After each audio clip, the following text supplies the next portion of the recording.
Hello, this is Ben Kaplan. Welcome, everybody. Thanks for tuning in. I hope you're getting ready for the Scotiabank Toronto Waterfront Marathon, the virtual edition.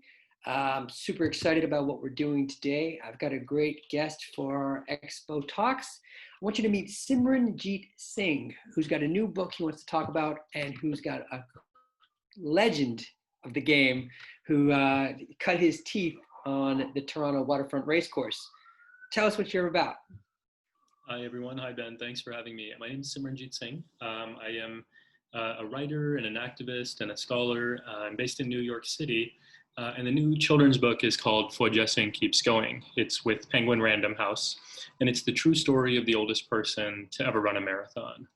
And my personal relationship with Fauja Singh is pretty deep, but I'll just start by saying this. The day he crossed the finish line at the Toronto Waterfront Marathon, and became the first 100-year-old to ever run 26.2 miles. That was the day that I signed up for my first marathon. Hey. And so, yeah, completely, without ever having met him, or without ever having met me, he completely changed my life. I identify now as a runner and a marathoner. I've done 6 myself, and wouldn't have done any of it without him. Let's just take a pause real quick so we can understand the weight of what you just said.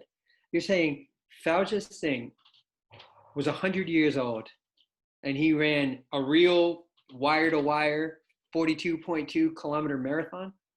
Yeah, exactly. And it's remarkable to me. So I didn't know about him until a few years before he ran the Toronto Marathon. He was in his 90s and smashing world records for pace in his age group. And I saw him in an Adidas ad. Right. He was alongside David Beckham and Muhammad Ali, and the slogan was "Impossible is nothing." And I saw him, and I'd never seen a sick man on television in the States being presented in a positive light. But I also I'd never heard of his story, and I was so shocked to see him alongside my sports hero. So I started following his story, and like it's so remarkable. As much as I learned about him, the more inspired I became. He started running at the age of 81. He ran his first marathon at the age of 89. I mean, my dream is to be alive at the age of 81 or 89. Right. I can't imagine thinking about how hard it is to run a single marathon at this age. I'm 36 now. Yeah, doing it, I don't know, 75 years from now, 70 years from now. It's amazing. Yeah, really incredible. I remember when he came, Iron Magazine, the magazine I do, had a booth at the expo. And when he came in, and Alan Brooks was the sort of the head honcho of the Scotiabank Toronto Waterfront Marathon, and he had a relationship with Fauja.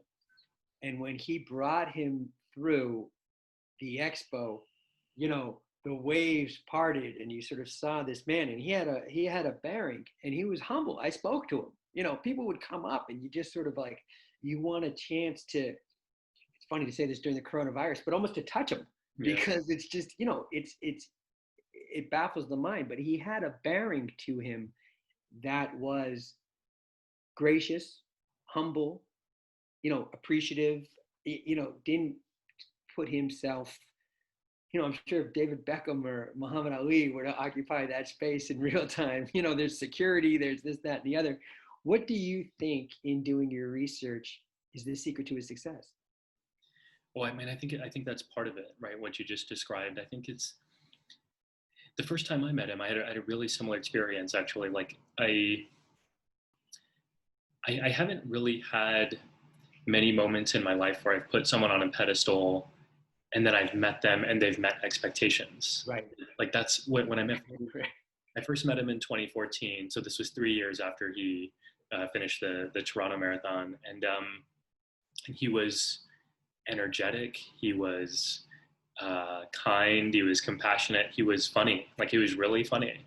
Yeah. And like he has this like fun loving spirit. And to me, I think that's part of the secret to his success, and like something I really try and incorporate into my life, like really finding the joy in life. I guess you don't live, he's 109 now, turning 110 in April. I guess you don't live that long if you don't really love, if you don't really love life. And so seeing that in his spirit, that's really touched me. I think the other thing Wow.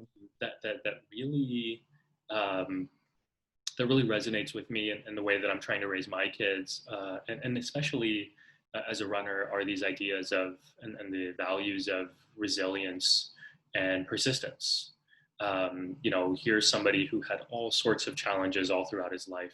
He had every reason to give up at many points in his life, right? Like the book goes through his life story. He dealt with disability as a child. He couldn't walk. He couldn't run. Um, he didn't let that get him down. He had some real tragedies in his life. He lost his wife and his son, and left his home country and everything he knew, and immigrated to a new place where he's completely alone. And he didn't let that get him down. And he kind of bounced back from that in a way that's just so beautiful. And the big moment for me, actually, that feels really personal, is in at the age of 93, he came to the New York City Marathon, and that's my home marathon. I've run that 5 times, and he came as a way he wanted to use his celebrity to combat the racism that many people in this country were facing.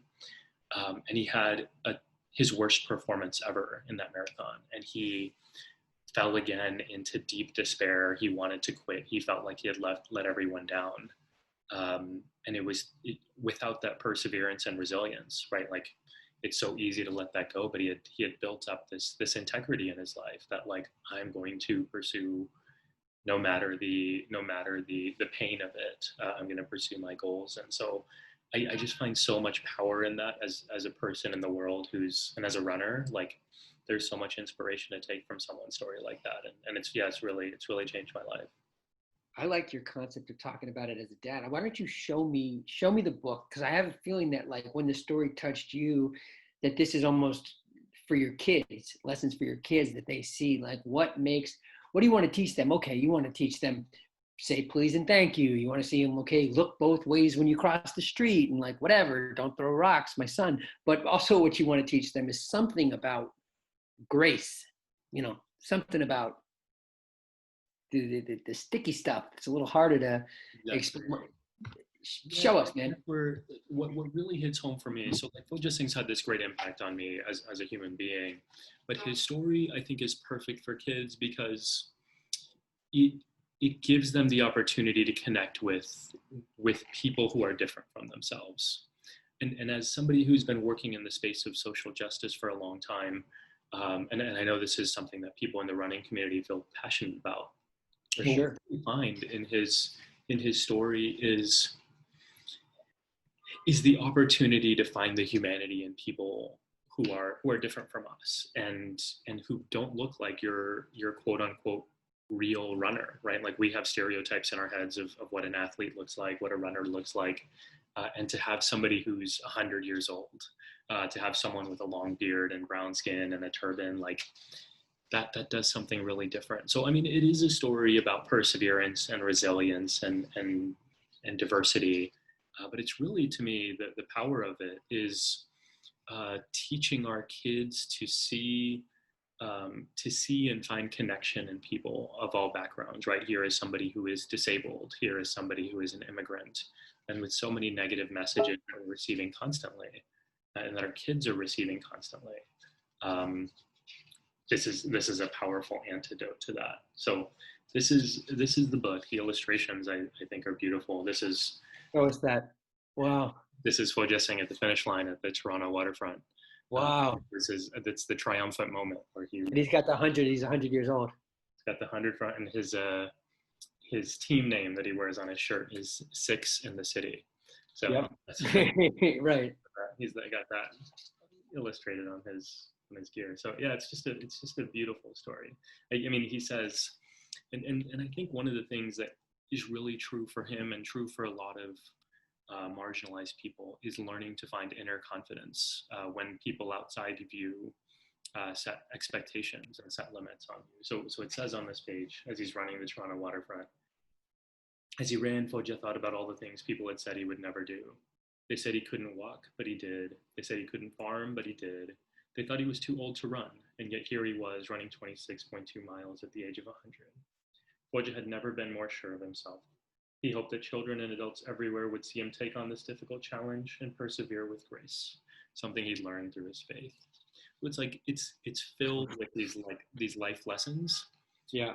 But it's also for me and my kids, like they're too young to run themselves. I mean, they'll run in the living room and run around the apartment, but Yeah. they're not running with me out in the park. Yeah. Like I've really had a chance to share my love for running with them, and now they're excited through this book. They're excited about the idea and the prospect of running, and I'm able to share that joy with them now. So yeah, that's I the London Marathon right here. Everybody watching this, I hope, 'cause folks watching this are going to be preparing for their own event, in their virtual event, and whether they're doing a 5K or 10K, a half marathon, a marathon, or whatever. And at this point of I mean, you've run New York all those times, at this point, you start getting really myopic and you start really thinking about yourself. And during the taper, you could start going a little bit crazy and a little bit, but I think this message, um, humility, grace, making it about something else, standing for something is a good thing for us all to think about. Why do we run? And if we can sort of impart some of this in the bigger picture, and make our running about something more than just your finishing time or something, it probably just benefits your run as well. I mean, there's something about it that can make it bigger than just one event and can sort of encompass with how you live. Yeah, I think that's true, and especially in the moment of pandemic, it's so easy for us to get absorbed in our own worlds and to make Right. everything about ourselves, and and to go beyond that. It doesn't have to be, how does your running serve other people, but what I think is really lost sometimes in our run. I mean, I hear it so often, and I feel it so often personally, right? Like I hate the actual running. I like being done, right? Like I like Yeah. and Yeah. and that's a lesson that I take from Fauja's life. Even I mean, at the back page of the book, there's this wisdom that he shared with me once, and it says, "At the finish line, our reward is in every step that carried us there." And to think about the process as part of the journey, as part of the goal, as part of the destination. I mean, it's such a beautiful and powerful thing that we all know and we forget sometimes, and especially to think about it as someone who didn't get to walk as a child, and who really appreciates the privilege of being able to take steps, right? Like we take all that stuff for granted so often, that we get to run, that we get to move our bodies in that way. And so just even that much of a reminder is it helps remind us of what really matters in life. It's such a proud story. It's such a proud history. And I'm just so glad is like representing the Toronto Waterfront Marathon via this, that we got to play even a small part in this great story, that this was a priority. So again, this is something that I want readers just to, watchers of this video to know that like that you're part of a really cool tradition, that people have gone out there and done great things. Not only Fauja, but all sorts of Olympians have qualified on these streets, on this course. And a Canadian that a lot of folks know is Ed Whitlock, who knew Fauja, and he was an older gentleman who broke a lot of records and was also synonymous with the Scotiabank Toronto Waterfront Marathon. So, there's a proud lineage, and there's examples set forth before us on not only how to run, but how to live. Yeah. Tell me about your own running a little bit before we get out of here, and make sure you tell us how we can get this book, because I'm sure now you've wet the whistle for everyone. But when you started picking up your running shoes and going out, what got you going? I'd always been a runner, because I was a soccer player. So it was sort of part and parcel, but I never enjoyed running until much later. And that was actually once I started training for my first marathon. When I signed up quite literally, I signed up after the day that Fauja Singh crossed that Toronto waterfront finish. Wow, you're kidding me. That was the day that I signed up for my first, and it was a few weeks into that training that I started to get beyond the pain of running and just enjoying that time to myself. And I think what's really kind of kept me there, I mean, in addition to the mental health and the physical health, I've really loved the discipline and the mental fortitude that's come out from that, right? Like, I really think that we can create much stronger internal beings, right? Spiritually and ethically, when we practice discipline. This is what a lot of philosophers talk about, and I'm a nerd who reads a lot of philosophers. But like engaging in a daily practice of discipline, it makes us so much more capable of dealing with tough situations when they come. And we all know that as runners, like we've powered through all sorts of things that we never thought possible. And just like Fauja, right? Like he draws a lot of inspiration from the confidence that he's gained in being able to know that. So yeah, running's been a big part of my life for the last almost 10 years now. It's been up and down the last couple of years as we've had the babies. So time is tougher, and yeah, getting out for a run is tougher. But yeah, still something I really enjoy. I'm right near Central Park in New York City, so that's my home. That's my home running space.